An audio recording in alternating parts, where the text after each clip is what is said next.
Muy buenas noches a todos ustedes. Les doy la bienvenida a su programa Fe y Razón. Les saluda José Luis para un programa muy especial.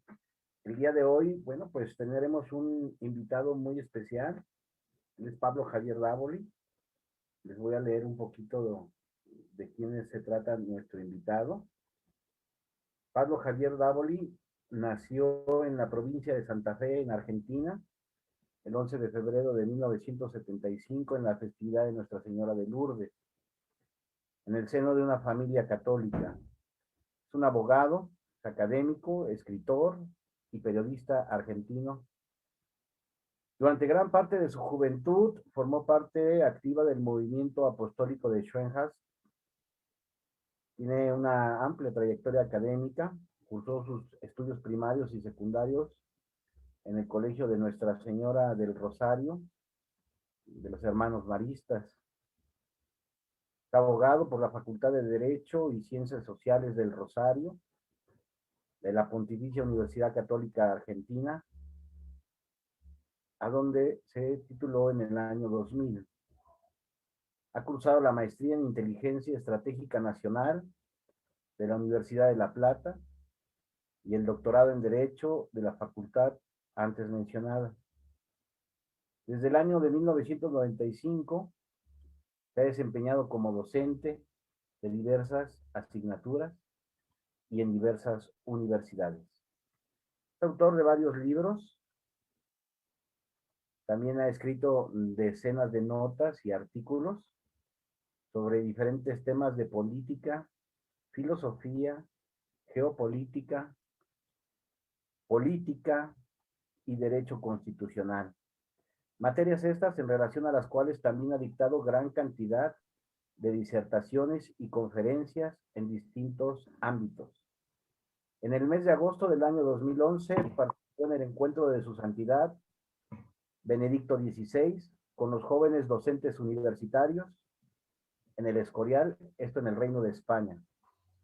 Fundador del Instituto de Derecho Político del Colegio de Abogados del Rosario, dirigiéndolo durante varios años.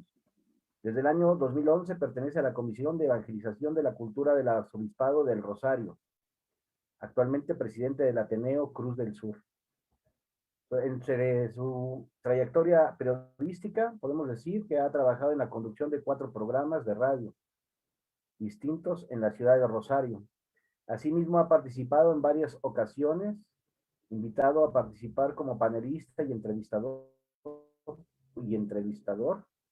de diversos programas radiales y televisivos, algunos rosarinos, otros en la ciudad de Buenos Aires. Desde principios del año 2014, conduce junto a Lucas Juan Carena el programa semanal La Brújula, emitido por TLB1, Toda la Verdad Primero, canal televisivo por internet. Pues bienvenido, Pablo. Este es tu casa, te damos la bienvenida y te agradecemos que hayas aceptado la invitación que el día de hoy te queríamos hacer y te invitamos a que consagrar este programa a nuestra Madre Santísima en su advocación del Inmaculado Corazón de María, con nuestra oración que siempre aquí acostumbramos realizar, que dice: oh Señora mía, oh Madre mía, yo me entrego enteramente a vos, y en prueba de mi filial afecto os consagro en este día mis ojos, mis oídos, mi lengua, mi corazón. En una palabra, todo mi ser. Ya que soy todo tuyo, oh Madre de bondad, guarda mi destino, hijo y posesión tuya. Amén. Bienvenido, Pablo. ¿Cómo te encuentras? José Luis, muy buenas noches y muchas gracias por la invitación. Muy buenas noches para vos y para toda tu audiencia. Bueno, pues saludamos a todos los espectadores y quiero decirles de antemano, hermanos, que pues es un gusto enorme tener aquí a Pablo porque es una persona muy preparada, yo lo admiro mucho, es un intelectual de a de veras y bueno, pues Pablo, hay una situación por la que te queríamos invitar. Resulta que desde hace un tiempo se vienen en muchos países tiempos de elecciones. En nuestro país, el próximo domingo, en 8, tendremos aquí elecciones también. Y los partidos de izquierda, pues, están promoviendo, pues, unas políticas muy interesantes, porque por un lado pareciera que quisieran ayudar a la gente a través de ayudas, a través de entregas de dinero, ayudando a toda aquella persona que no tiene trabajo, pero mientras están ofreciendo estas ofertas, a la vez están realizando unos cambios desconcertantes, donde pues pareciera que lo que antes era malo, hoy es bueno, y lo que antes era bueno, hoy es muy malo. Aparentemente, pues estamos en un peligro latente de perder ciertas libertades, se nos prohíbe hablar de algunos temas, ya en algunos juzgados pareciera que no pudiéramos libremente defender a una persona a riesgo de parecer que estamos sumergiéndonos en una especie de discriminación, la que nos quieren hacer creer que estamos cometiendo cuando hablamos. Se habla de un lenguaje incluyente que se está exigiendo, en fin, una sarta de cosas que bien pareciera tienen su origen en muchos años atrás. Es por eso que te invitamos, pues, para que nos hables del comunismo, cómo empieza esto y si realmente es un comunismo nuevo el que estamos viviendo o de qué se trata. Bien, José Luis, desde luego que es un tema que afecta no solo a México, sino a la mayor parte de Hispanoamérica, y me atrevería a decir que de Europa también. Vale decir que ni siquiera es un problema que se restrinja o que se acote al contexto hispanoamericano, que de por sí es un contexto grande, es un contexto amplio. Pero evidentemente el problema tiene una envergadura mayor. Creo que afecta a la totalidad del contexto occidental y, lógicamente, dentro del contexto occidental adquiere un sabor autóctono o adquiere, digamos, se impregna de ingredientes autóctonos en cada contexto particular en el cual se manifieste. Yo voy a hacer puntualizaciones muy breves, señalizaciones muy puntuales, valga la redundancia, como para orientarnos y, bueno, avanzar en nuestro diálogo, que espero que sea enjundioso. En primer lugar, y desde luego que todo esto es opinable, yo desde mi modesta perspectiva, yo creo que la izquierda lo que ha hecho tradicionalmente es capitalizar los errores de la derecha. Cuando digo izquierda me refiero a toda corriente ideológico-doctrinaria y también política que tenga una inspiración, si no 100%, al menos mayoritaria, en las ideas del marxismo. Desde luego que estas ideas se pueden mezclar, se pueden reciclar, se pueden reformular, pero en la raíz o en el corazón, en el núcleo, lo que encontrás son las ideas del marxismo, y en todo caso habrá niveles de mayor o menor ortodoxia o de mayor o menor heterodoxia. Eso por un lado. Y cuando hablo de la derecha, me refiero, digamos, a la democracia liberal, capitalista en lo económico, y más específicamente capitalista liberal, creo que es algo necesario de aclarar. Entonces, es esta izquierda, una vez que hemos establecido esta definición, así genérica, y no es la primera vez que sucede, que viene a capitalizar políticamente, lo haga con sinceridad o no, cada uno de sus militantes, acá no ponemos en tela de juicio eso, viene a capitalizar los errores, las injusticias, los huecos que deja la derecha.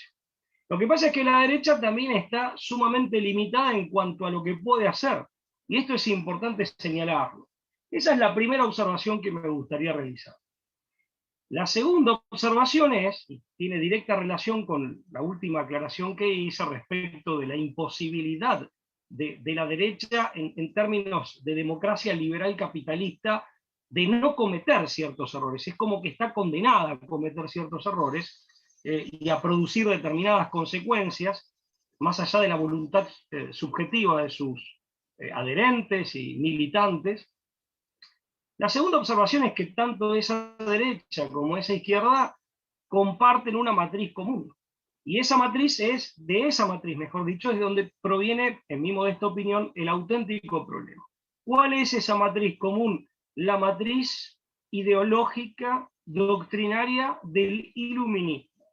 No le digo filosófica, porque si bien está lindando con la filosofía, y en todo caso sería una falsa filosofía, creo que carece de la profundidad necesaria como para merecer ese nombre.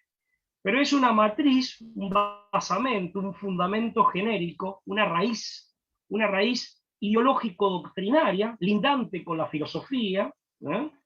Que sirve, digamos, que sirve de base y que es la fuente de donde han brotado esta derecha demoliberal capitalista y esta izquierda marxista o marxistoide, o proto-marxista o filomarxista, según los casos.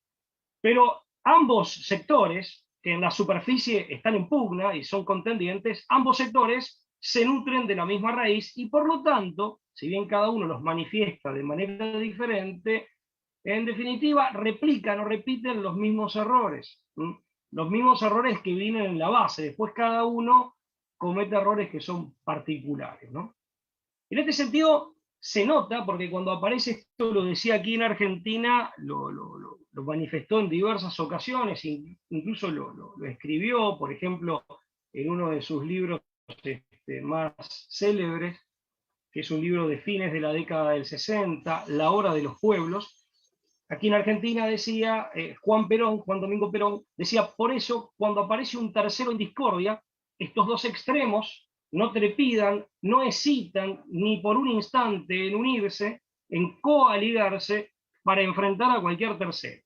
Y no en vano, en el caso del general Juan Domingo Perón en Argentina, él definía a su movimiento político, al justicialismo, nacional justicialismo, como era su nombre originario, lo definía como de tercera posición, cabiendo aclarar al respecto que hay diversas terceras posiciones, que no pueden ser enroladas ni en la derecha ni en la izquierda. Y es una manera también de salir de ese binomio en el cual quedamos entrampados, y es quedar entrampado en el fondo en los falsos ideales, en las falsas concepciones del iluminismo, de las cuales se nutren tanto la izquierda como la derecha.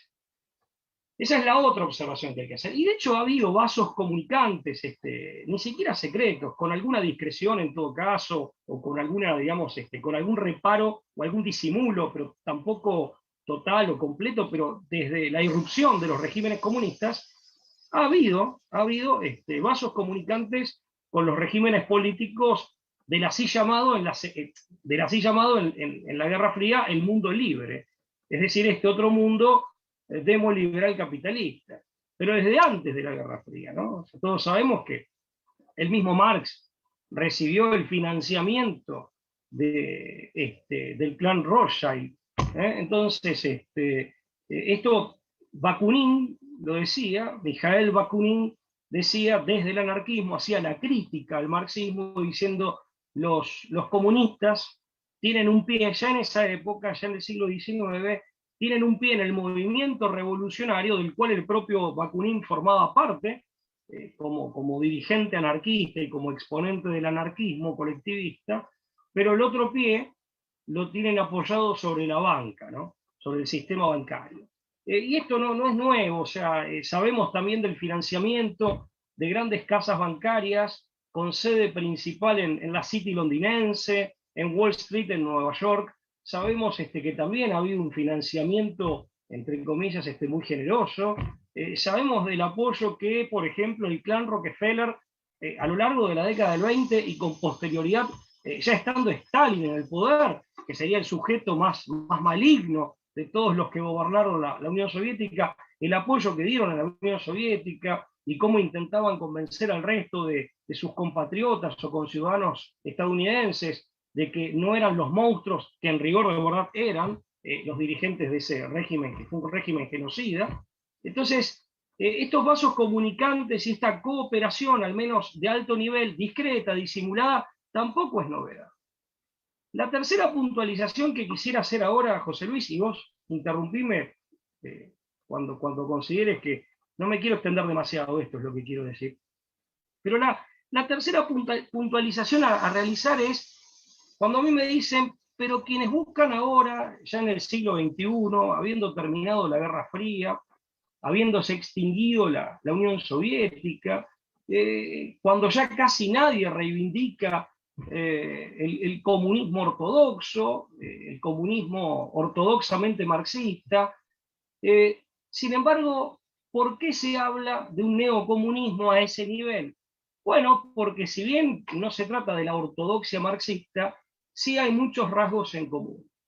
Este nuevo gobierno mundial tecnocrático, por ejemplo, a los efectos prácticos, es hipotético, pero tampoco es una hipótesis descabellada, esto quiero decir, y es una hipótesis que muchos plantean como el escenario futuro de un futuro cercano y el escenario, un escenario de alta probabilidad, tendría una característica. O sea, en la dictadura del proletariado, más allá de las teorizaciones, en la práctica, en lo que fue el socialismo real, le llaman algunos, en la dictadura del proletariado real, la totalidad de los bienes se encontraba, por lo menos de los bienes de producción, se encontraba estatizada.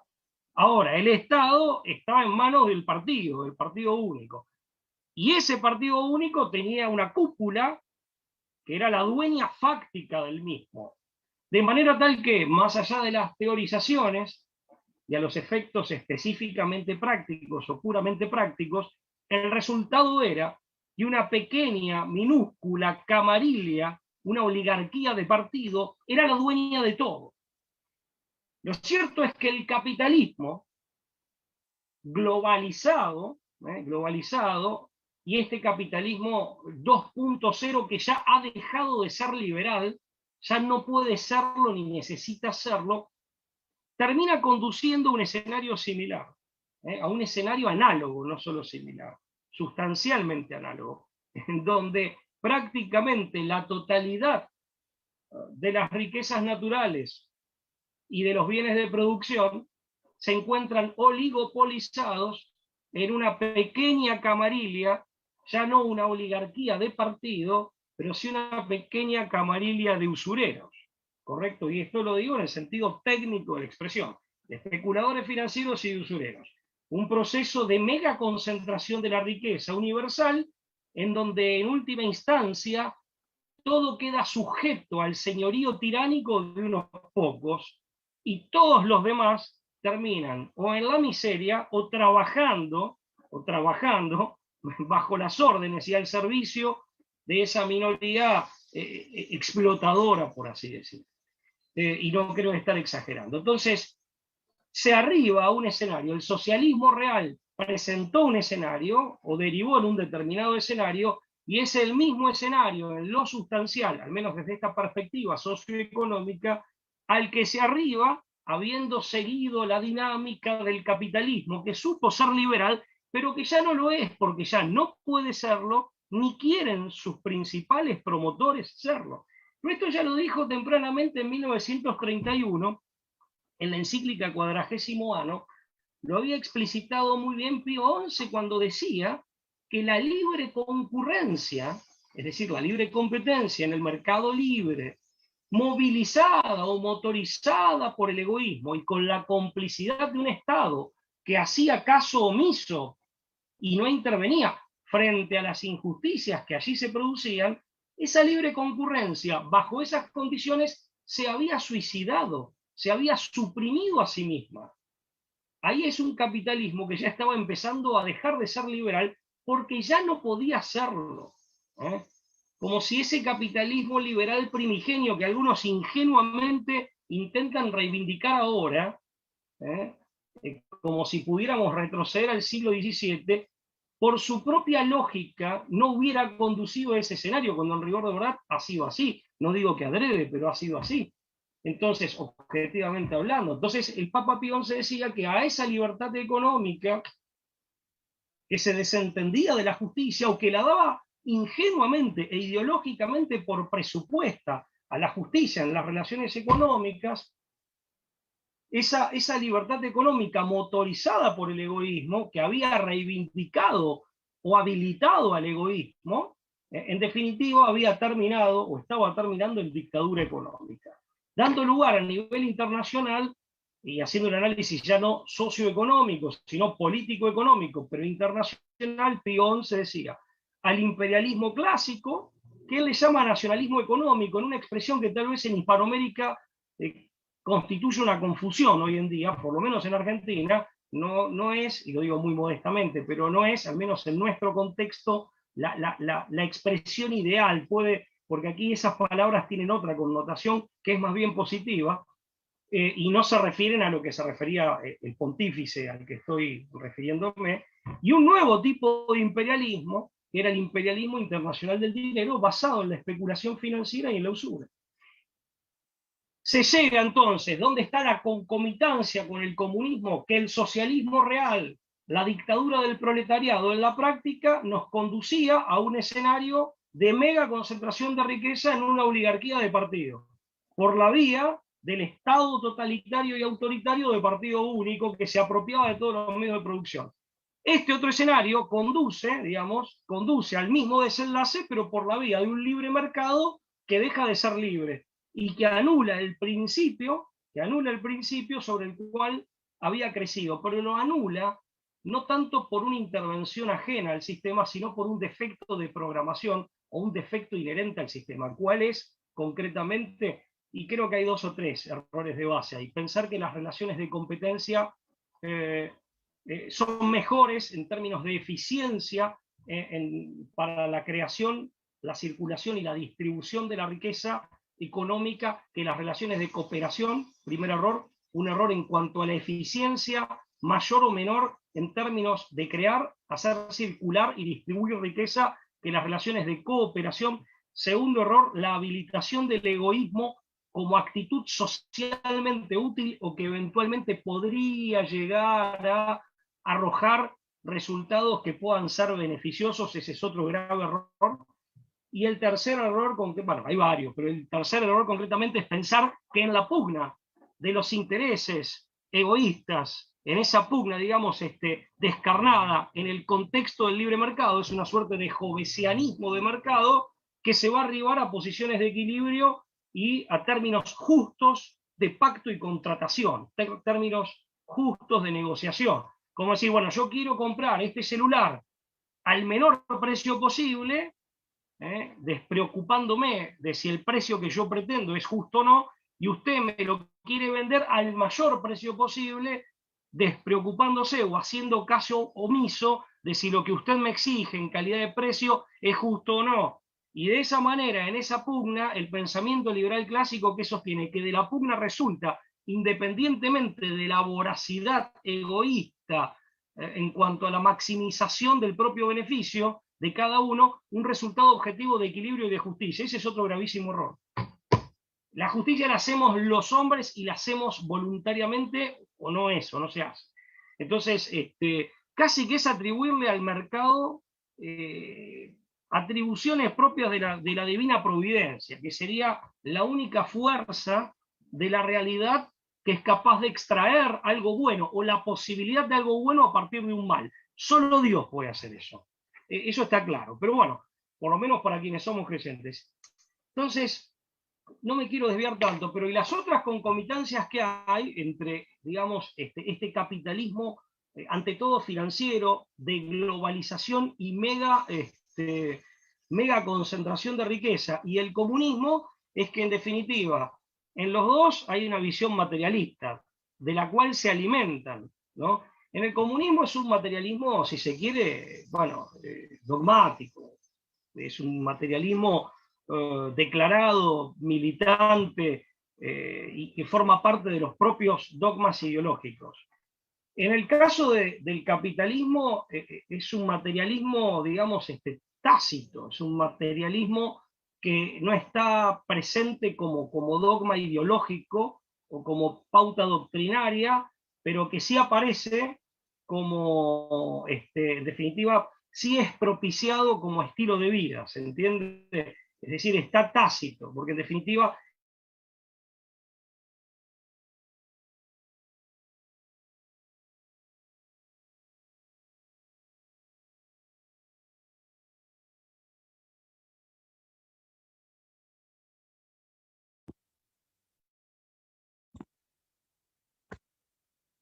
Bueno, por ahí tenemos una pequeña desconexión con Pablo. Esperemos es que... un sistema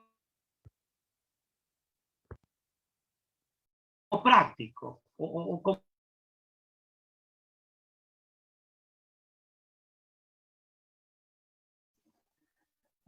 se cortó, estimado. Por ahí, bueno, yo mencioné la divina providencia y ella decidió que ya estaba tal vez hablando en demasía. No, No sé. está muy bien. Bueno, fíjate que retomando un poquito, para que quede un poquito claro para los que se han ido agregando, estábamos hablando ahorita de este origen del comunismo. Y yo quería citar, aquí se me desconectó mi video, quería citar yo lo siguiente, hablabas de un iluminismo y de un financiamiento. ¿De qué tipo de iluminismo nos referimos en el origen del comunismo? Porque fue muy interesante que citaras a los Rothschild como los que financiaron a Marx en algún momento dado, el creador del capital, de quien vienen en parte estas ideas nuevas para lo que fue finales, me parece, del siglo XVIII, principios del XX, perdón, finales del XIX, principios del XX, un comunismo que de alguna manera para muchos de nosotros dejó de ser tocado en las aulas, porque a partir de la caída de la Unión Soviética, pues pensamos que ya iba a caer en desuso. Los libros que sucedió, por ejemplo, tenía, pues yo ya no les di caso, estaba yo en la prepa, en la educación preparatoria, y decidí tirarlos, libros como de Marta Hanecker, de Federico Engels, porque pensábamos que ya no se iban a ocupar, que ya era un sistema que había nacido y que era tal sus errores que pues simple y sencillamente estaba muerto. Y hoy vemos un resurgimiento, pero nuevo. Eh, ¿Qué es este iluminismo y por qué los Royce están tan interesados en financiar a Marx?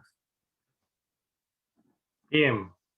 Eh, en cuanto al, voy a ir por partes. En cuanto al iluminismo, el marxismo, desde el punto de vista filosófico, o por lo menos desde el punto de vista de sus concepciones fundamentales, de sus postulados ideológicos de base, es decir, los esenciales, es la expresión más acabada de ciertas ideas que en el iluminismo fueron centrales. Eso lo puede, el que no es que Marx no lo haya reconocido, que de hecho sí lo reconocía, pero el que lo explicó bien, y profundizando el análisis, fue Antonio Gramsci, este comunista heterodoxo italiano ya en el siglo XX, ¿no? Nacido en 1891, si no mal recuerdo, pero un hombre ya del siglo XX. Eso por un lado. ¿Qué es el iluminismo? Bueno, concretamente es más que una filosofía, es un movimiento cultural y una corriente ideológica que, como todo el mundo sabe, tuvo su epicentro en Inglaterra y en Francia. Desde luego que tuvo réplicas y muy importantes en otros lugares, incluso en Rusia, ¿no? Ya más alejada, pero tuvo réplicas importantes en otros lugares de Europa y finalmente de América. Pero el epicentro, mejor dicho, los dos epicentros del iluminismo fueron Inglaterra y Francia. Concretamente, el iluminismo, entre muchas otras cosas, o sea, desde el punto de vista filosófico, tiene una fuerte raíz cartesiana que proviene del siglo anterior, del siglo XVII, y más específicamente del padre del racionalismo moderno, que fue René Descartes, ¿no? O sea que hay un arraigo o un anclaje o una raíz aportada por la filosofía cartesiana, por el racionalismo. En cuanto a sus ideas fuerza o sus ideas principales o concepciones fundamentales, yo creo que ahí hay que destacar. En primer lugar, no hay una profesión, por eso decía entre comillas, de fe atea o materialista, pero sí hay un materialismo que como mínimo es práctico en lo que hace al comportamiento, en lo que hace a las costumbres, al estilo de vida. Y hay, en lo teórico hay un materialismo tácito, hay un materialismo que está implícito, hay un materialismo, digamos, que al que podríamos denominar inmanentismo, ¿no? Tanto en lo teórico como en lo práctico, tanto en lo que hace al estilo de vida, a la praxis, a las actitudes, a las conductas, a los códigos de conducta, a la escala de valores que se aplica, que se materializa en el comportamiento, como en el plano teórico. El inmanentismo. La segunda característica que es muy común del iluminismo desde el punto, y que también refleja ese materialismo tácito o ese materialismo implícito en lo teórico, es esta característica cientificista, que es, digamos, que parece que reivindica a la ciencia, pero o no lo hace o lo hace solo parcialmente, respecto de ciertas ciencias, que consiste, desde el punto de vista epistemológico, en adoptar como método científico únicamente al método de las ciencias naturales. Con lo que, por eso decía que ahí hay una, si se quiere, una indicación muy clara, o un signo muy claro en lo teórico de este materialismo, que si bien no era todavía dogmático como en el marxismo, pero es un materialismo que está latente y que es operativo, no está dormido, está como subyacente, no latente, está subyacente y que está, por decirlo de alguna manera, disimulado o implícito o no del todo expresado. Va a estar perfectamente desenvuelto, incluso con formas muy dogmáticas y agresivas, en el marxismo, ¿no? Pero ya está germinalmente y con cierto nivel de desarrollo en el iluminismo del siglo XVIII. Y una prueba de esto es que epistemológicamente la metodología propia de las ciencias naturales se adopta, o sea, es como que pasan a monopolizar el ámbito de las metodologías consideradas científicas. La otra característica directamente vinculada con esto es la ausencia de pensamiento realmente metafísico, por eso yo no le llamo filosofía. Cuando se habla de filosofía es una filosofía sin metafísica, casi que es como jugar al fútbol, o mejor dicho, pretender jugar al fútbol sin pelota. ¿Cómo vamos a hablar de una filosofía que carece de las alturas o de las profundidades de la metafísica? Que no se interroga, que no hace la pregunta última acerca del ser, de su sentido. Por eso Heidegger, de su sentido, de su origen, de sus causas, de su naturaleza. Por eso Heidegger en el siglo XX, sin ser un aristotélico tomista, Heidegger va a decir que hay que recuperar el ser, la reflexión sobre el ser. Si no, el pensamiento va a naufragar y la humanidad va a naufragar. Y naufragaron. Ahora, por eso en la posmodernidad, Gianni Vattimo te habla del pensamiento débil, que es una suerte de declaración de derrota, de autoderrota de la razón humana. ¿Qué es en lo que termina? Mira, esto es interesante, es un fenómeno. Los errores en la base de todas las ideologías que se han nutrido de estas ideas, que son como ramas que crecen a partir del tronco o de las raíces del iluminismo, crecen reivindicando algo y a la postre conducen al resultado, a un resultado contraproducente. Fíjate que el racionalismo pretendió reivindicar a la razón y termina conduciendo a la derrota de la razón, a la autoderrota de la razón, en donde ésta se declara impotente, declara que no puede tener certeza alguna, que es incapaz de certeza alguna. Es una razón que no logra penetrar ni siquiera, digamos, en el sentido de obtener certeza, de adquirir verdad, ni siquiera en las capas más superficiales de la realidad. Es una razón que se declara impotente, el pensamiento débil. Entonces, el racionalismo, sobre pretexto de reivindicar la razón, la hizo enemistar, la hizo pelear con la fe, con la intuición, con el mundo de los sentimientos y las pasiones, mejor dicho, con la dimensión psíquica de las pasiones, de los sentimientos, y la termina estrellando por ese camino. No es que se desvía, siguiendo su propia ruta, su propio itinerario, la termina estrellando en esto que conocemos como pensamiento débil, como doxología, en donde todo es relativo, todas las opiniones son equivalentes o serían equivalentes, etc. Lo mismo pasa con el nacionalismo, por ejemplo, con el nacionalismo en el sentido estrictamente moderno de la expresión.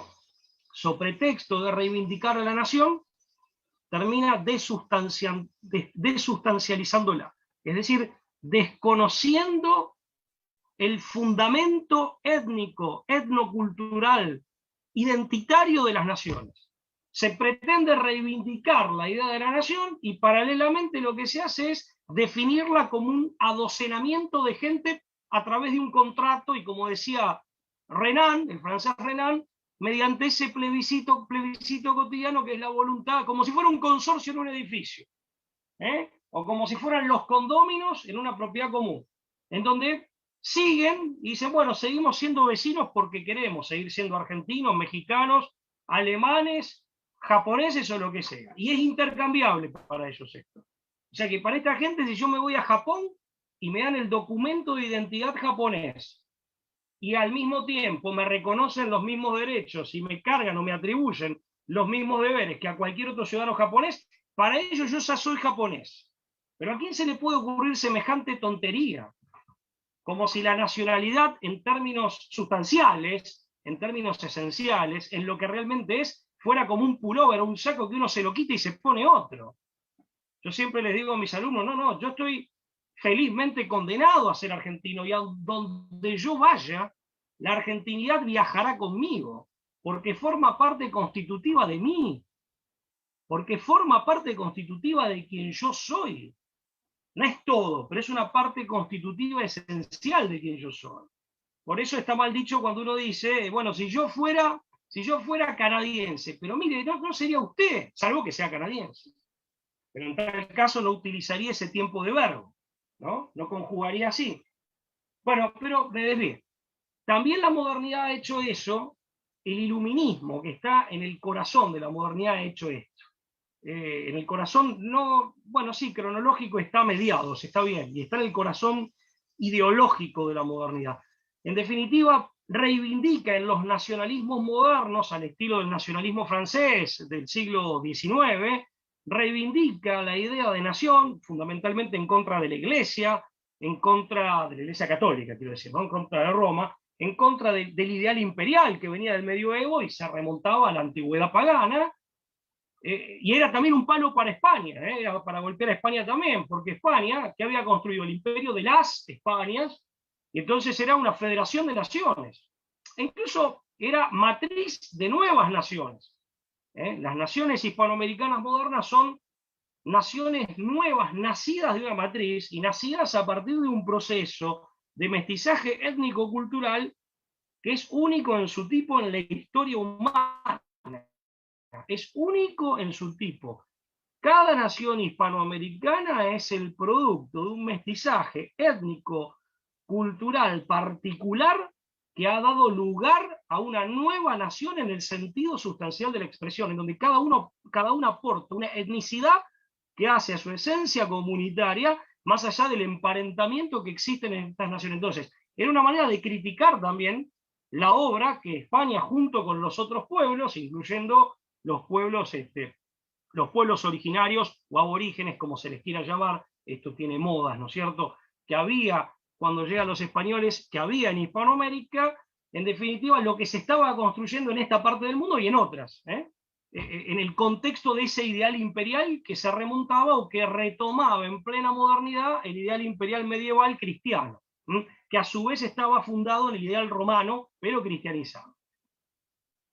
Por eso nosotros como hispanoamericanos tenemos que reivindicarnos como naciones de origen imperial. Nosotros no fuimos nunca colonias, es un error gravísimo. Los norteamericanos habrán sido colonias, los estadounidenses han sido colonias, fueron de hecho colonias, los australianos también. Nosotros no éramos colonias.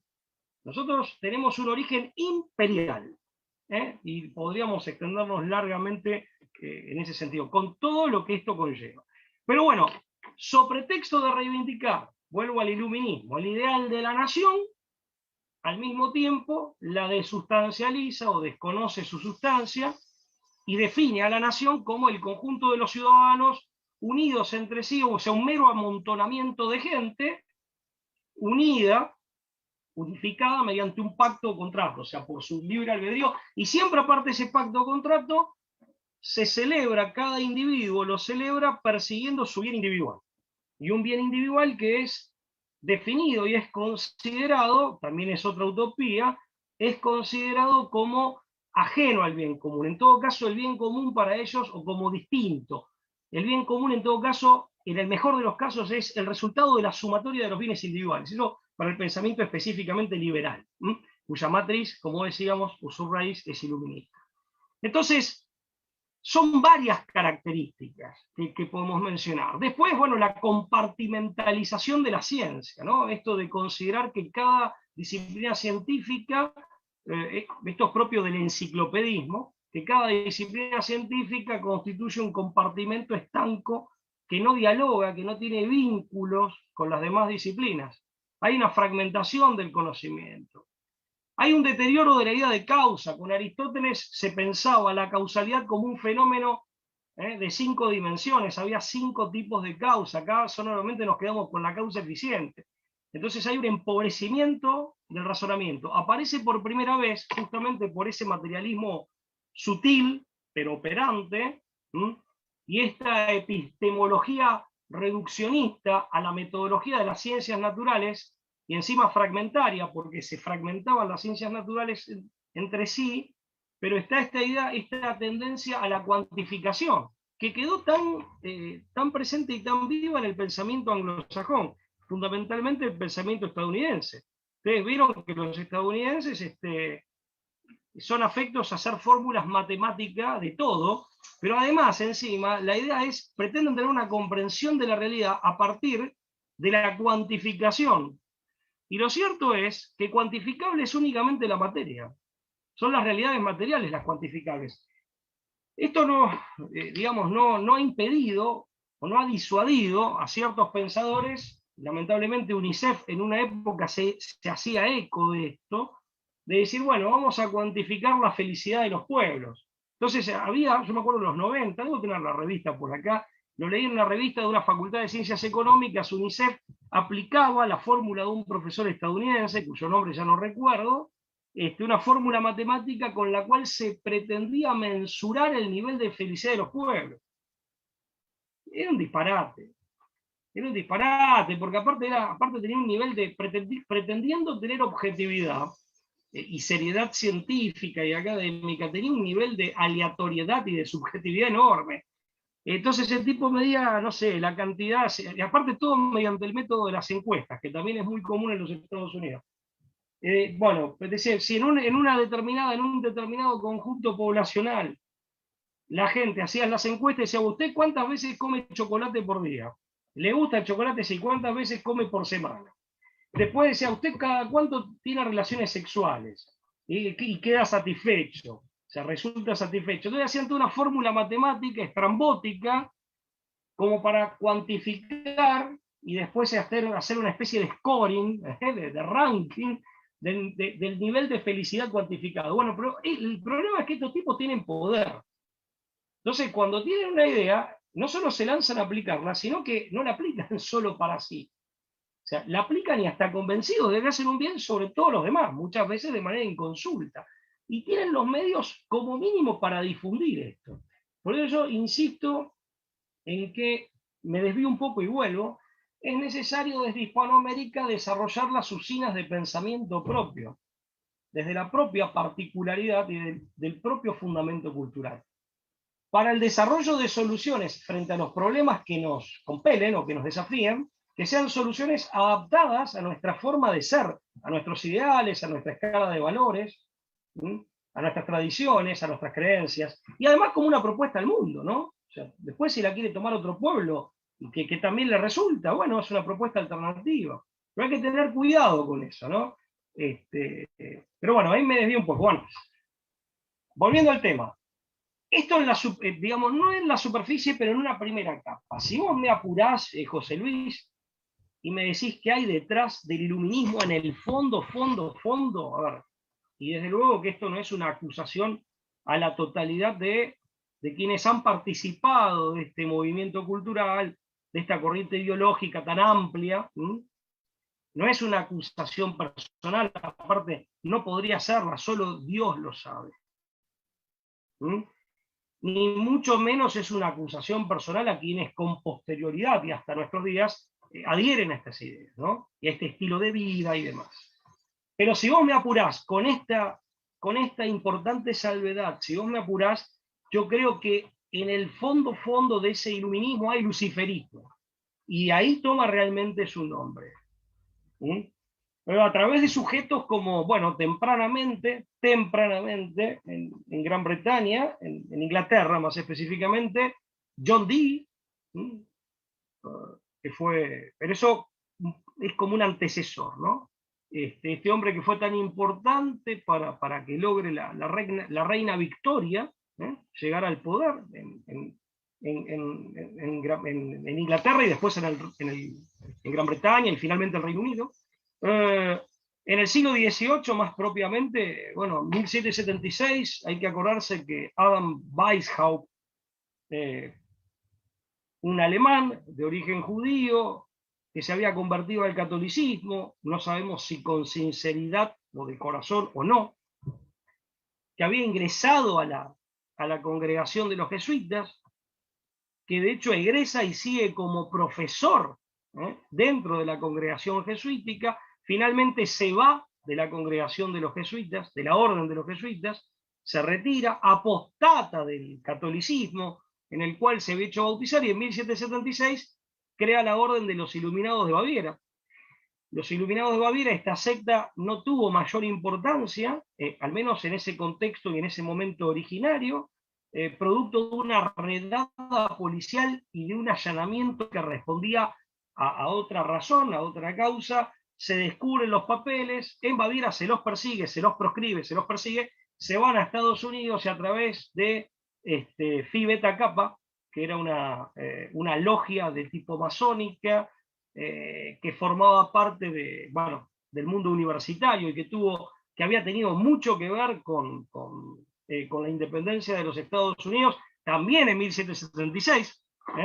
Bueno, a través de Phi Beta Kappa, de alguna manera, ahí sí ingresan Estados Unidos y según algunos autores, constituyen una suerte de estos Illuminati que ya no eran de Baviera, pero que venían de Baviera, constituyen una suerte de masonería dentro de la masonería norteamericana, de logia dentro de las logias estadounidenses. 1776 fue un año muy particular. La creación de la logia de la secta de los Iluminados de Baviera, de la secta secreta de los Iluminados de Baviera o Illuminati, por Adam Weishaupt, la independencia de los Estados Unidos, con la bandera que ahora utilizan los libertarios, ¿no? La bandera amarilla con la víbora negra y el Don't Tread on Me, no, algo así como no me amenaces, no me pises, pero es un no me amenaces. Y también Adam Smith, en Inglaterra, escribe en Gran Bretaña, escribe su tratado sobre el origen y la causa de la riqueza de las naciones, las causas de la riqueza de las naciones. Así que un año muy particular, 1776. Paralelamente, al sur del Ecuador, de este lado del mundo y al sur del Ecuador, se decide crear el virreinato del Río de la Plata, que es del cual, digamos, va a surgir la República Argentina como una especie de desgajamiento o de desprendimiento del virreinato del Perú. Pero, ¿por qué? Bueno, era para frenar el avance lusitano desde Brasil, ¿no? Que aparte ya los lusitanos, los portugueses, ya trabajaban para los ingleses, eso estaba claro. Ya estaba claro que todo ese expansionismo en Sudamérica, lusitano y después brasileño, respondía a intereses británicos en el fondo. Y bueno, entonces fue una maniobra geopolítica para evitar eso y fortalecer esta región, que es el origen de, bueno, concretamente mi patria, en realidad, del virreinato del Río de la Plata. Se van a desprender, en lo que sí fue un lamentable resultado, en donde la diplomacia británica metió la cuchara e incidió muchísimo, porque en realidad estaba conformado por lo que actualmente es la República Argentina, Paraguay, el Alto Perú, es decir, Bolivia, y la banda oriental, es decir, Uruguay. Correcto, y fíjate que de un único virreinato surgieron cuatro países diferentes, pero ahí las mezquindades, las desinteligencias locales, pero también la diplomacia británica hizo lo suyo, ¿no? Como después, no sé, harían lo suyo la diplomacia estadounidense en la gran Colombia entre panameños y colombianos, ¿no? Pero es historia interesante. Pero bueno, 1776 fue un año muy particular. En el fondo, ¿por qué digo luciferino? No solamente por una coincidencia de nombre o por este dato, digamos, casi de efeméride, de lo que te comentaba de los Illuminati, sino que en realidad, de los Iluminados de Baviera, sino que en realidad también en el iluminismo está el desprecio más o menos consciente de Dios o de la idea de Dios. Estaban quienes no creían en Dios, como Voltaire, François Arouet, más conocido como Voltaire, pero muchas veces, viste qué pasa, es un fenómeno psicológico muy común, que muchas veces se niega la existencia de aquello que en el fondo se rechaza o se odia. Y casi que negar la existencia es como un castigo o una muestra de desprecio. En algunos casos era un negar la existencia de Dios o dudar de la existencia de Dios, sincero, más allá de que, bueno, desde mi punto de vista errado, pero era sincero, realmente había gente que negaba la existencia de Dios, que creía que Dios no existía, y había quienes dudaban, los agnósticos, que eran la mayoría. Pero estaban quienes, más que ateos, eran antiteos, más que ateos y desde ya más que agnósticos, eran antiteos, ¿no? En el comunismo también se va a ver esto. Eso por un lado. Pero además es en el iluminismo en donde en el humanismo del siglo XVI, que es anterior, había un ingrediente antropocentrista que venía a desplazar a Dios, es decir, a reemplazar el teocentrismo medieval. Por eso es un humanismo que genera tanta en los sectores tradicionales. Dice, bueno, ¿cómo te vas a oponer al humanismo que es la buena voluntad hacia los hombres, el respeto a la dignidad humana? Porque estaba este ingrediente, ¿eh?, del antropocentrismo, ¿sí?, ya en ese humanismo concomitante con el Renacimiento. Es un humanismo que por un lado se interesa por el hombre, pero por otro lado mira al hombre en su dimensión puramente temporal, olvidándose de la inmortalidad del hombre o despreocupándose de la vida eterna y de cómo la vida eterna la ganamos desde esta vida y de cómo la vida eterna es el factor para encontrar el sentido de esta vida y para ponderar el valor de cada cosa y asunto de esta vida. No solamente era una pérdida de brújula, sino que también estaba este ingrediente antropocéntrico que constituía un error, pero además estaba ya en algunos humanistas este ingrediente muy sutil antropocentrista, que en el fondo, era el desplazamiento de Dios del centro, al menos del centro del imaginario, ¿no?, del imaginario, de la cosmovisión, de lo que yo pienso y aquello por lo que me intereso.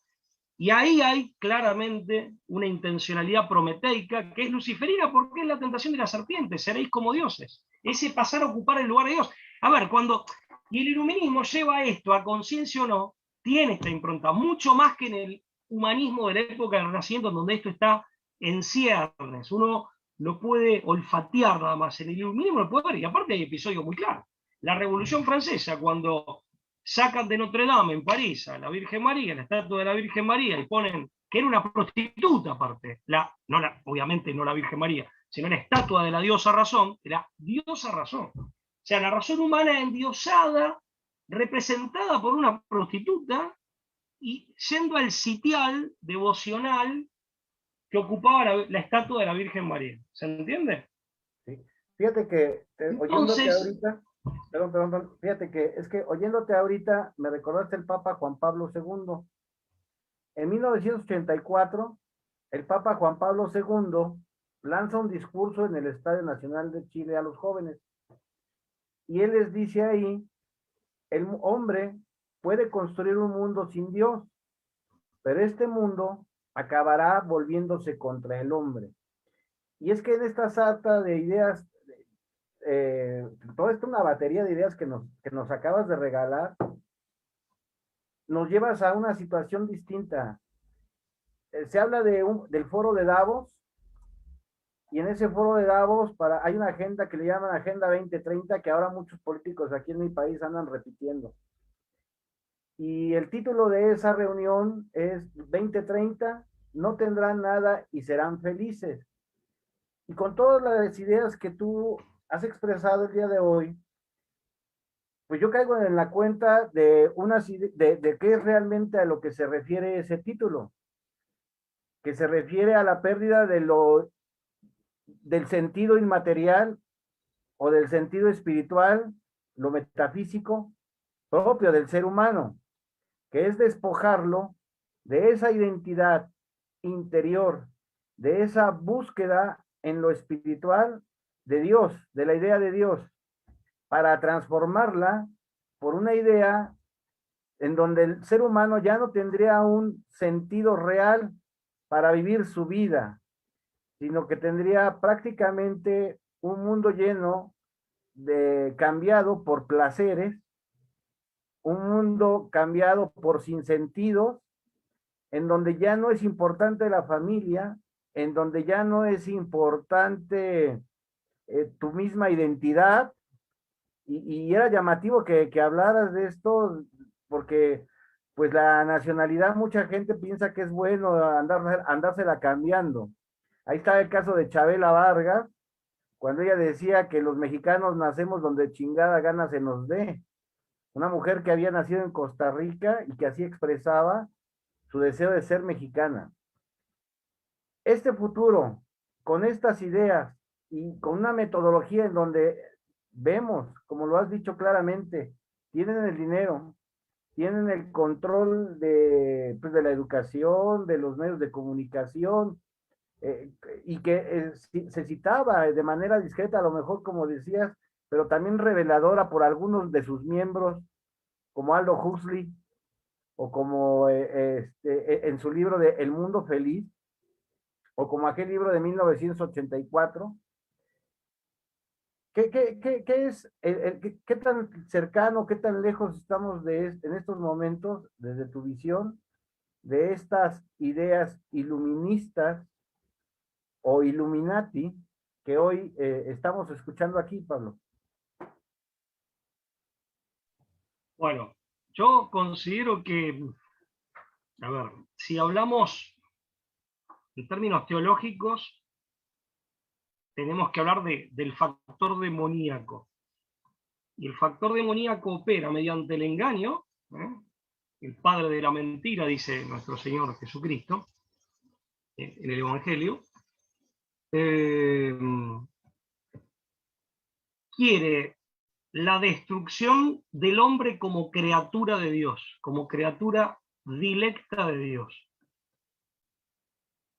Y todo lo que sirve, entonces, todo lo que sirva para destruir al hombre en cualquiera de sus dimensiones, que a la postre esto va a repercutir en las otras dimensiones, desde esa perspectiva y para esos planes va a estar bien, bien entre comillas. O sea, es algo objetivamente malo, pero va a ser funcional a esa maldad. El hombre tiene tres dimensiones ontológicas que lo constituyen: biológica, psíquica y espiritual.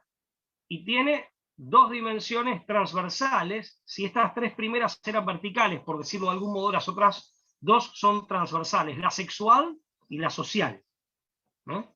Son mínimamente 5 dimensiones. Tres verticales, si hacemos un esquema, un gráfico: biológica, psíquica y espiritual, y dos transversales que transversalizan las tres verticales, a las tres verticales, sin dejar a ninguna parte, la sexual y la social.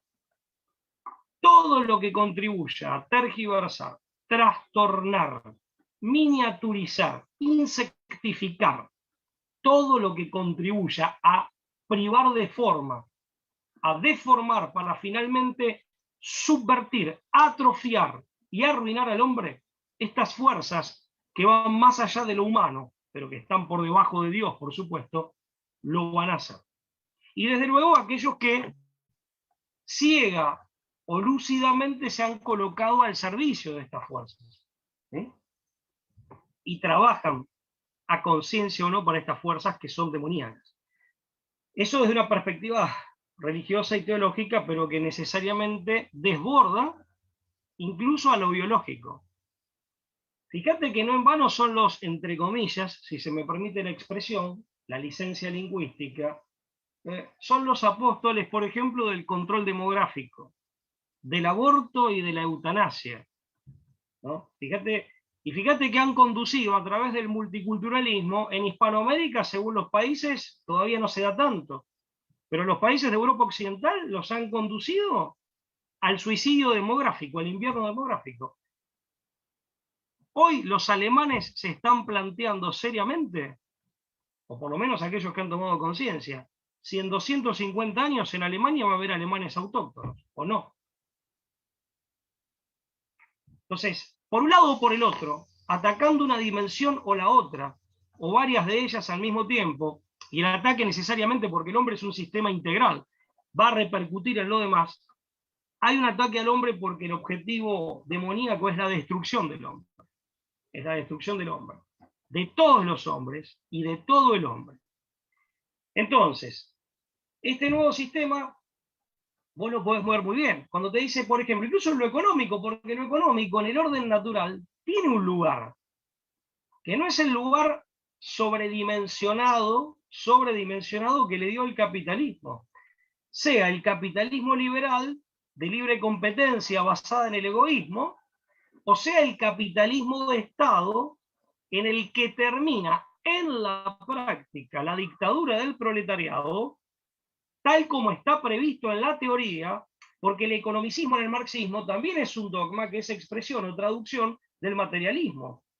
Y en la práctica termina siendo un capitalismo de Estado, pero el economicismo ya está en el origen y en el corazón de la teoría. Entonces, si ese economicismo se traslada en una proyección imaginaria y utópica a la sociedad comunista, que también es economicista.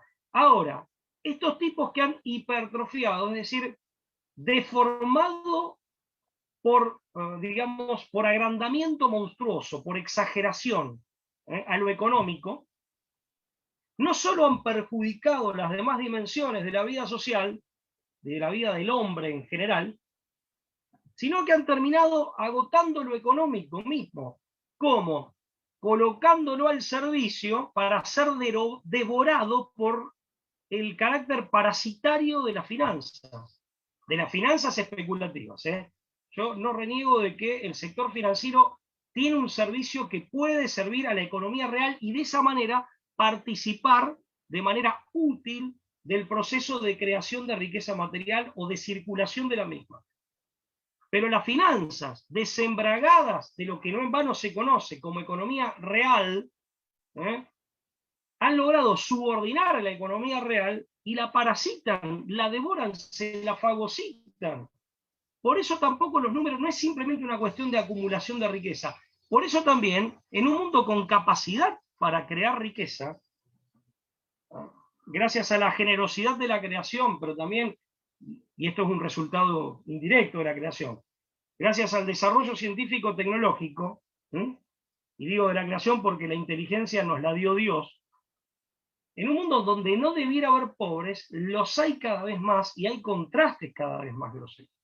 Entonces, pongo el ejemplo de lo económico, pero se podría poner el ejemplo en cualquier orden, en cualquier orden. Por eso el hombre de hoy en día es un hombre en general, y sobre todo en Occidente, que es donde ha brotado esta excrescencia, somos hombres que estamos como miniaturizados, desordenados, intrínsecamente desordenados. No solo nuestras relaciones están, digamos, sometidas a un cierto caos o a una cierta anarquía, sino que internamente estamos desordenados.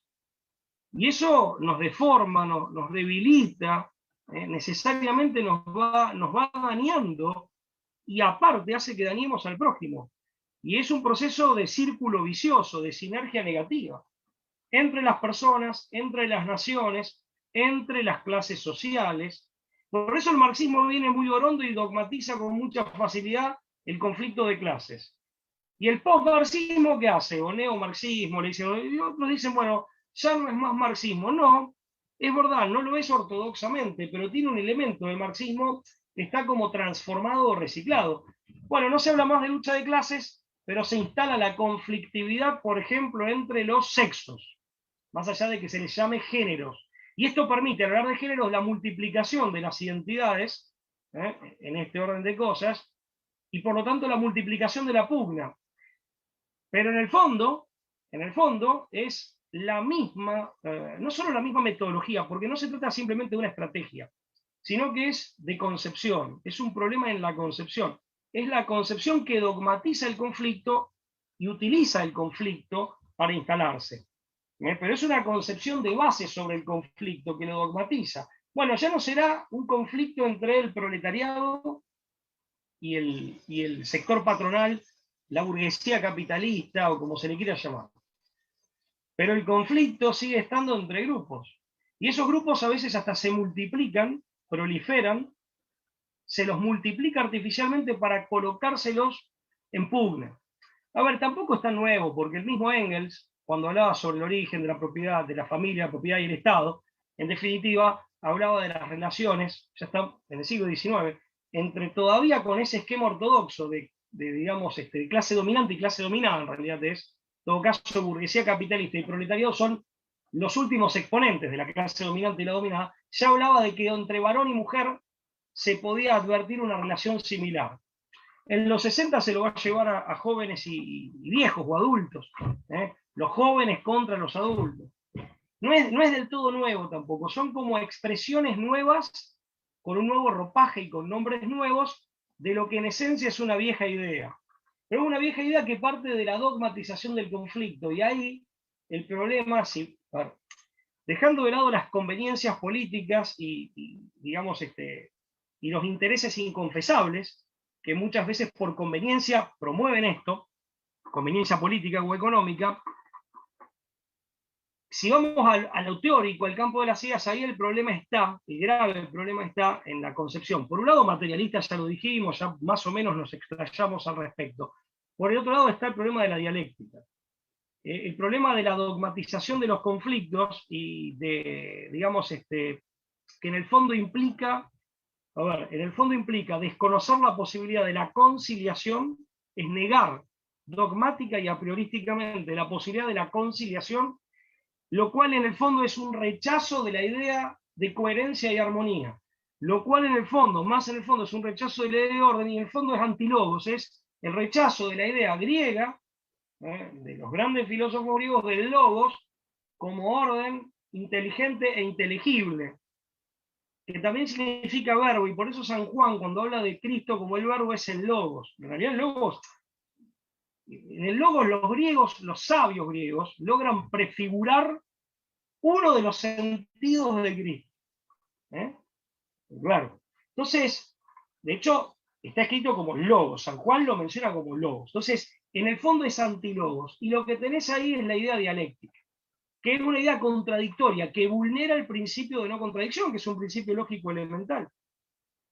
Porque la idea dialéctica, que Marx toma de Hegel, que Hegel tomó de Jacob Böhme, Hegel fue un pensador genial, mucho más genial que Marx, mucho más profundo. Lo que pasa es que, bueno, en esto realmente se equivocó, más allá de su genialidad y de todos los aportes que ha hecho, pero en esto se equivocó, y es un error grave que tuvo consecuencias que ni él previó, en lo teórico y en lo práctico. Él lo toma de Jacob Böhme, que es del siglo XVI en Alemania, que es el que introduce la idea cabalística. La cábala a su vez lo toma de cierta gnosis babilónica preexistente. La idea de que la contradicción es o hace a la esencia de todas las cosas, y de que la contradicción está en Dios mismo. Por eso en el fondo termina en una negación del bien y el mal, porque terminan siendo lo mismo, o terminan siendo intercambiables. Es un problema muy profundo. Hay un sacerdote católico argentino ya fallecido, el padre Julio Membiel, que tiene un libro, El poder destructivo de la dialéctica comunista, es un hombre que falleció en los años 70. Y hay otro de la cábala al progresismo, son esclarecedores respecto de este error teórico, que hace a las concepciones fundamentales, a las concepciones de base cosmovisional. Nosotros que somos, que tenemos entre nuestras raíces como raíz dominante el elemento greco-latino, nosotros naturalmente tendemos a encontrar o a buscar el orden coherente y armónico, que en términos sociales es el orden justo. Ese orden damos por sentado de que tiene que tener una coherencia, de que todo tiene, oculta o no, de manera oculta o no, de manera potencial o en acto, damos por sentado de que todo tiene potencialmente o en acto, de manera visible u oculta, pero que todo tiene, requiriendo el esfuerzo humano o no, o la physis, como decían los griegos, el mundo físico, en una de las traducciones de la palabra physis, ¿no? Todo tiene un orden lógico que, digamos, del que se obtiene o que propina, que brinda coherencia y armonía, y en eso se cifra la posibilidad de progreso en todo orden y de felicidad. y se cifra la gloria del mundo. Por eso esto los griegos lo desarrollan mucho mejor. Estaba en su, digamos, esa idea estaba muy difundida, y en las grandes filosofías, sobre todo con Sócrates, Platón, Aristóteles, esa triada, esto se desarrolla muy bien racionalmente. Pero estaba en el sentido de los pueblos, está en el arte griego, pero también está en los romanos. Nosotros en castellano decimos inmundo, que viene de immundus, del latín, o sea, de los romanos, y lo inmundo es lo contrario del mundo, porque el romano daba por sentado que el mundo era bello, y en términos estéticos lo bello es equivalente a lo lógico, lo coherente, y a lo que en términos, por eso Platón es tan brillante, y a lo que en términos éticos es la justicia, que es el orden en las relaciones. Así como hay un orden en el comportamiento animal, hay un orden ecológico, hay un orden digamos, de los minerales y de las sustancias minerales y los elementos, hay un orden en los fenómenos físicos, astrofísicos, microfísicos, hay un orden en las relaciones humanas que depende ya no de la fisis, sino del nomos, en donde interviene la libertad humana, y es la libertad que, orientada por la prudencia, que es una expresión práctica de la sabiduría, lo que hace es, desde lo humano, crear el ámbito de lo humano con otro orden, que es un orden libre, que el hombre le agrega al orden natural, que es el de la fisis. El de la nomos se monta arriba del de la fisis. Y ahí está claramente insinuado en estos tipos que eran paganos, logran descubrir lo que los cristianos tenemos en claro gracias al orden, al mandato co-creador del Génesis bíblico, donde Dios nos dice, nos pone como socios de Él, como creo que lo decía Juan Pablo II, en la tarea de la creación. Bueno, nosotros los hispanoamericanos pensamos así, pero naturalmente, vos y yo por ahí nos dedicamos a estos temas y estamos un domingo a la noche hablando de estos temas. Pero no importa, hay gente que de pronto nunca leyó de esto, pero lo da por sentado, en algún nivel por lo menos, en algún punto, en algún grado.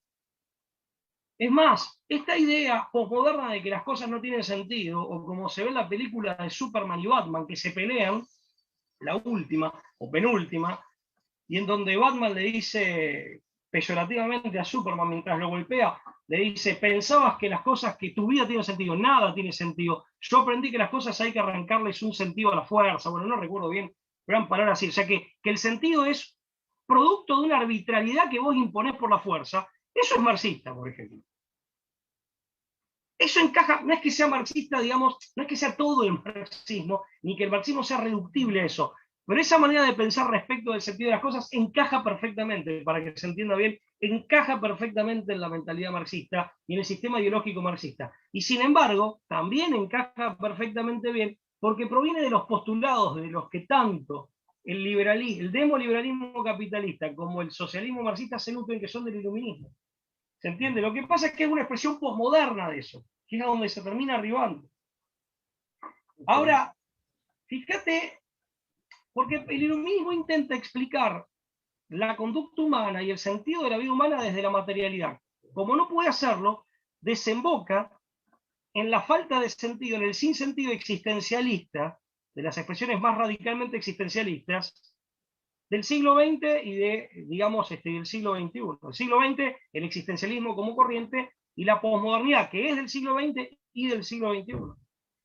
Porque fue un intento fallido de buscar el sentido de la vida humana fuera de la dimensión espiritual, negando, o por lo menos no prestando atención a la eternidad y a nuestro destino inmortal en la eternidad, y negando a Dios.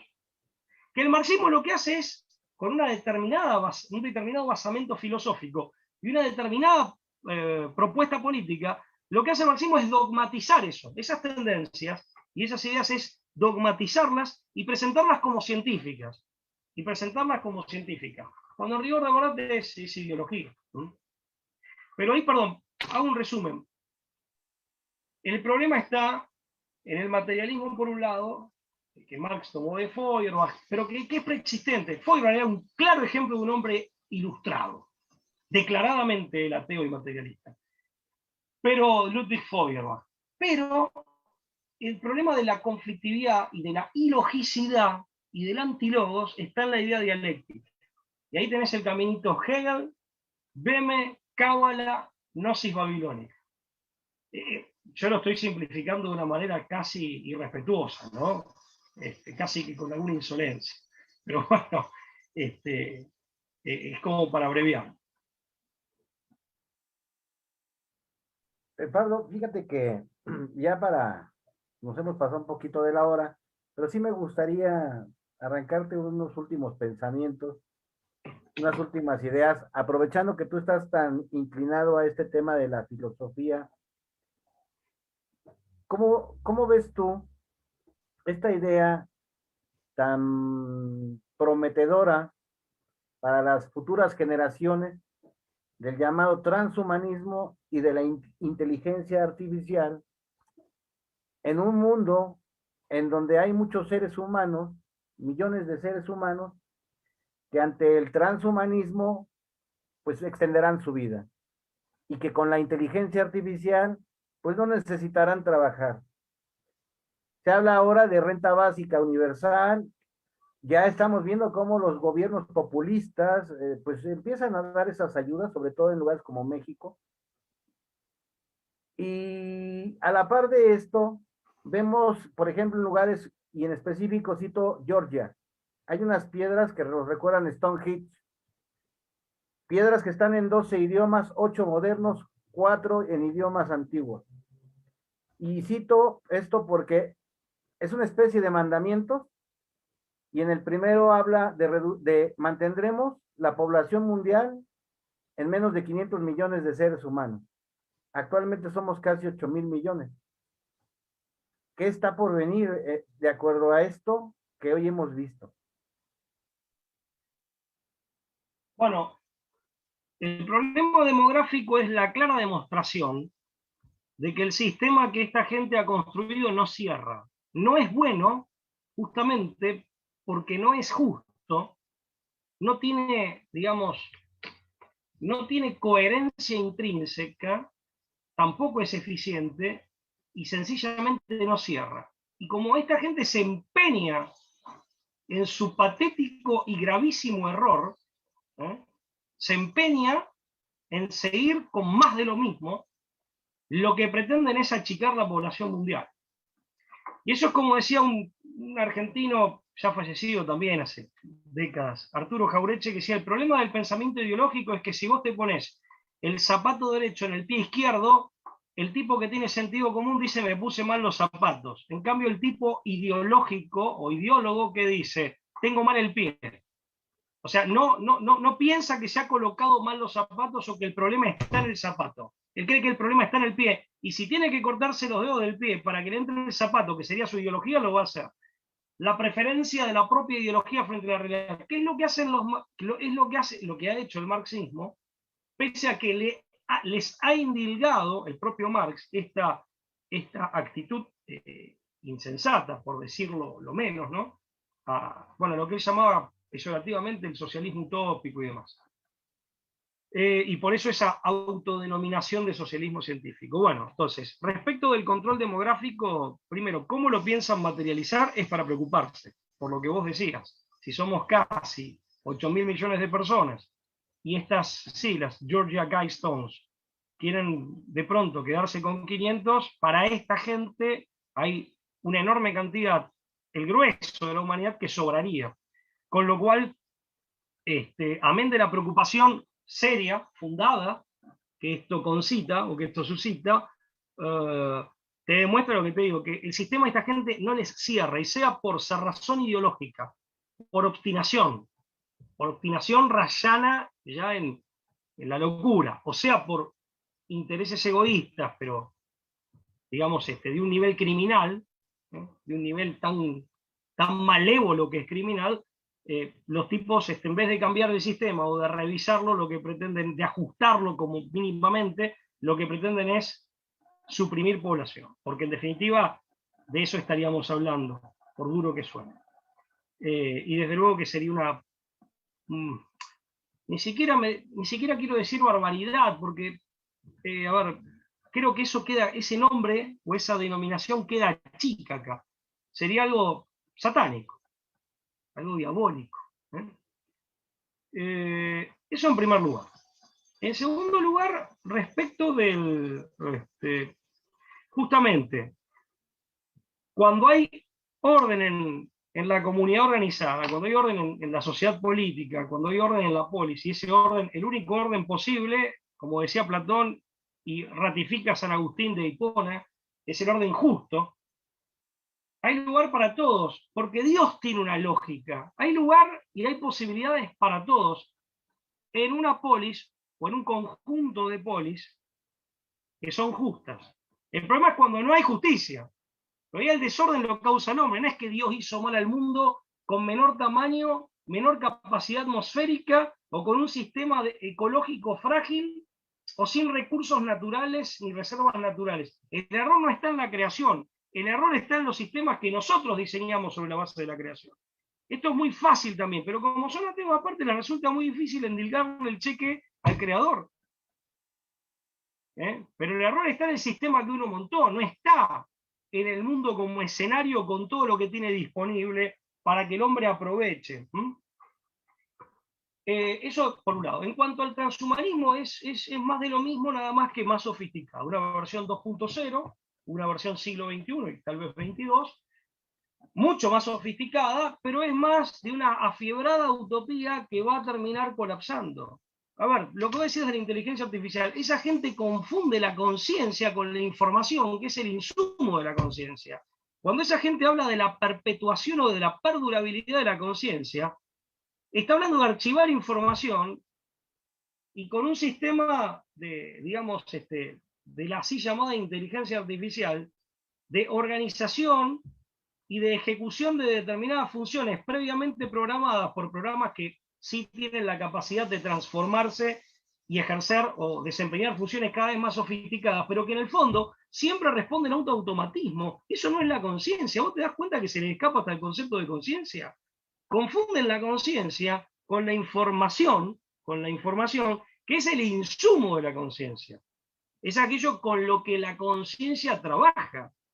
Y además, por más que hablen de un programa inteligente que es capaz de generar nuevos programas o de diseñar y ejecutar nuevas funciones, siempre es un automatismo, siempre es un movimiento ciego, siempre tiene digamos, el grillete de una programación previa. Incluso para reprogramarse el mismo programa y para aprender, siempre depende de una programación previa. No existe la libertad. Y lo que pasa es que esta gente piensa que así es la conciencia humana. Piensa que así es la conciencia humana.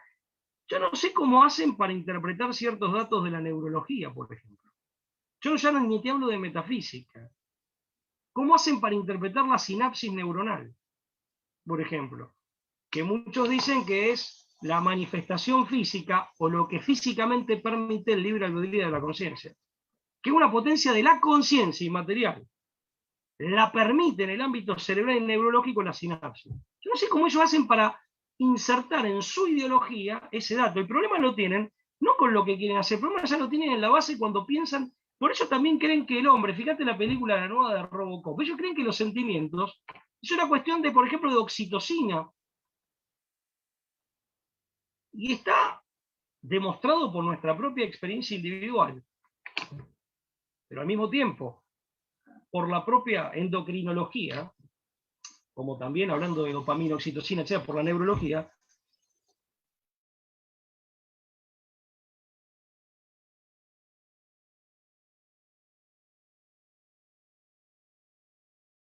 es exactamente al revés. Las explicaciones o las endocrinológicas dependen de ideas o de sentimientos que como tales son previos, son causa, no consecuencia. Desde luego que después hay un diálogo, porque estas dimensiones del hombre, el cuerpo, lo biológico, la psique, la estructura psíquica, la psique de los griegos, o psiquis, por ahí decimos en castellano modernamente, y el espíritu, más lo social y lo sexual, dialogan entre sí todo el tiempo. Dialogan entre sí todo el tiempo. Entonces, después hay una ida y vuelta, pero vos hoy lo podés medir con resonancias magnéticas, el impacto en el cerebro de una idea, pero la idea es la causa, no es la consecuencia. Por ejemplo, la idea de Dios, o por ejemplo, cuando alguien está rezando, ¿qué pasa con el lóbulo frontal? En las resonancias magnéticas se ilumina, se reactiva todo. Pero estimado amigo, pero esa es la consecuencia que viene a reforzar el fenómeno. No es la causa. Si no quedamos en el criterio leninista, anticipado en Marx y Engels y desarrollado por Lenin, de que las ideas y los sentimientos son, digamos, epifenómenos de la materia, que está en Feuerbach también. Y es al revés, por eso te lo dice la ciencia empírica. Te lo dice la ciencia empírica. Y confirma lo que decían los metafísicos y los místicos. O por ejemplo, si un tipo está de buen humor, o reza mucho y reza a conciencia, y siente esa paz interior, vemos cómo sus linfocitos T, que hacen al sistema inmunológico, trabajan mejor, y refuerzan el sistema inmunológico. Entonces, una experiencia de orden inmaterial, espiritual en el sentido religioso, o por lo menos espiritual en el sentido de que no es material, impacta en la materia del cuerpo. Y es por ahí por donde tenemos que buscar a recuperar nuestra humanidad. Ese va a ser el camino. Ese es la verdadera superación del hombre. Que tiene su última expresión, ¿sabés dónde? Nosotros somos unión sustancial de cuerpo y alma, con predominio del alma. Por eso el cuerpo se desordenó y se descalabró todo. Esto se ve con los instintos. Cuando la que peca primero es el alma, con un pecado que no tiene nada que ver con el cuerpo, que es un pecado de soberbia, ese es el pecado original. No tiene nada que ver con el cuerpo. Después el cuerpo se desordena también y nos complica. Eso se ve con el pecado de la lujuria, por ejemplo.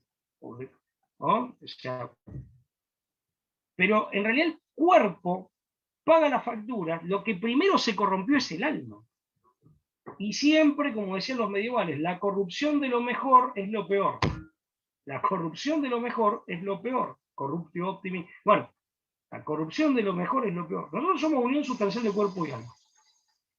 Tenemos que recuperar la grandeza de alma, la potenciación del alma y de la espiritualidad, y eso hacerlo en conjunto con el cuerpo, pero recuperar el dominio de la materialidad del cuerpo. Todo lo posible. Obviamente que acá, insisto, hay un movimiento circular de ida y vuelta, pero hay que arrancar de ahí, me parece. Y va a ser una expresión muy pequeña de nuestro futuro en gloria, si morimos en gracia de Dios, que es, o la misericordia de Dios nos rescata, que es lo que se preanuncia ya en el cuerpo transfigurado de Cristo.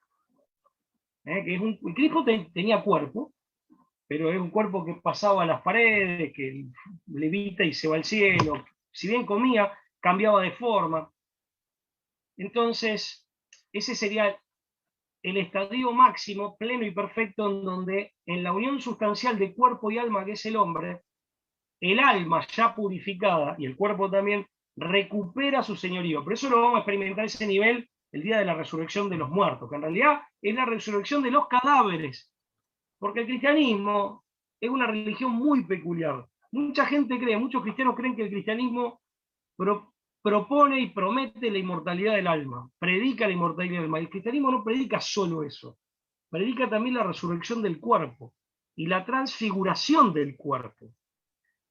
Bueno, ahí nos fuimos un poco del tema, pero por eso digo, esta gente no entiende absolutamente nada. Intenta explicar lo más alto del hombre desde lo bajo, e interpretando lo bajo en el peor de los sentidos, sin siquiera reconocer la dignidad, por ejemplo, la dignidad del propio cuerpo, incluyendo al cerebro, que viene de lo alto, de aquello a lo cual el cuerpo y el cerebro están unidos.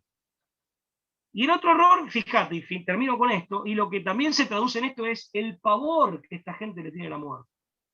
El pavor que esta gente le tiene a la muerte. Por eso están dispuestos a hacer cualquier cosa para ganar un segundo más en este mundo. Para terminar, como se dice que murió Voltaire, insultando y blasfemando. Hay un sacerdote salesiano argentino que escribió sobre la muerte de grandes personajes en la historia. ¿Cómo murió Voltaire? Insultando, lastimosamente, insultando y blasfemando. ¿Cómo murió, por ejemplo, como han muerto muchas de estas personas? O sea, en todo este esfuerzo colocado a costa de hacer cualquier cosa. Y por eso hay delitos promovidos por muchos poderosos que crecen en redes, como el tráfico de órganos, ¿no? Para ganar un minuto más de vida. Porque claro, desde la perspectiva de esta gente que es oscura, y por ellos se tornan oscuros también, y hacen que el mundo se torne oscuro, con este accionar, con este tipo de accionar, es el pavor a morir, que es el tabú del hombre que supuestamente no tiene tabú, es que es el hombre moderno, que es un negador, entre otras cosas, de la muerte. Fíjate que es muy común que en nuestras sociedades, bueno, eso se ve mucho en Estados Unidos, no en las comunidades tradicionales, por ahí si uno se va a alguna comunidad del interior profundo, algún pueblito, pero en las grandes ciudades y todo, y en Europa Occidental pasa lo mismo. Ya no, nadie quiere velar a la persona, ni hablar de velar en una casa. En Argentina también es una costumbre que ya se perdió, no ni hablar. Decir, bueno, al muerto no mencionarlo, una vez que se murió, lo enterramos, no mencionarlo, como que no existió. En Estados Unidos, por ejemplo, por lo menos en las grandes ciudades es de mal gusto, que vos te encuentres con el deudo del muerto y le digas, el otro día lo recordé, recé por él, ¿no? Es de mal gusto, es de mala educación, porque hay una aversión a la muerte, porque claro, en ese esquema no se la puede entender. Y se le teme, como a todo lo que no se entiende, se le teme.